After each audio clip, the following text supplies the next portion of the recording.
অবৈধভাবে সমুদ্রপথে ইটালি যাওয়ার সময় নৌকাডুবিতে নিহত ২৩ জনের মধ্যে ১০ জনের পরিচয় মিলেছে।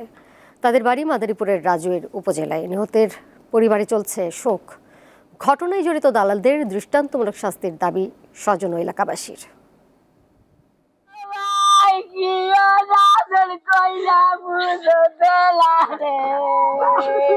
দালালের খপ্পরে পড়ে গত ১ জানুয়ারি ইতালির উদ্দেশ্যে বাড়ি ছাড়েন মাদারীপুরের রাজৈর পৌরসভার পশ্চিম সরমঙ্গল গ্রামের টিটু হাওলাদার ও তার মামা গোবিন্দপুরের বাসিন্দা আবুল বাশার আকন।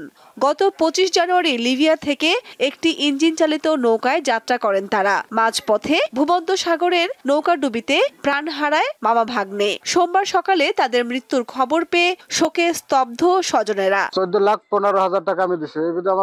আমার হাতে ফোন তো আর এরপরে আমার ভাই উদ্দেশ্য হওয়ার পরে আমার হাতে কোনো কথাবার্তা হইতেছে। দালালের নাম হলো মনির, তাই এর লাগে কন্ট্যাক্ট করলাম। টাকা দেব ১৭ লাখ।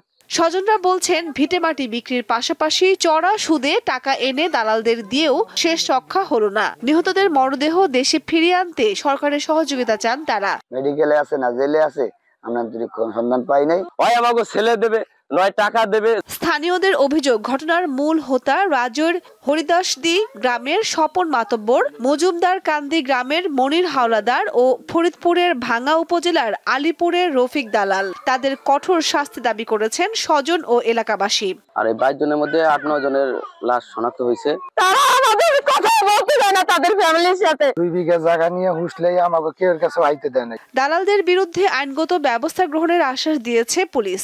আর নিহতদের পরিবার অভিযোগ দিলে প্রয়োজনীয় পদক্ষেপ নেওয়ার কথা জানান স্থানীয় প্রশাসন। যারা মারা গেছে পরিবারের পক্ষ থেকে যদি তারা লাশ লিবিয়া থেকে বাংলাদেশে আনতে চায়, আমরা দূতাবাসের মাধ্যমে তাদেরকে আমরা সর্বোচ্চ সহযোগিতা করব।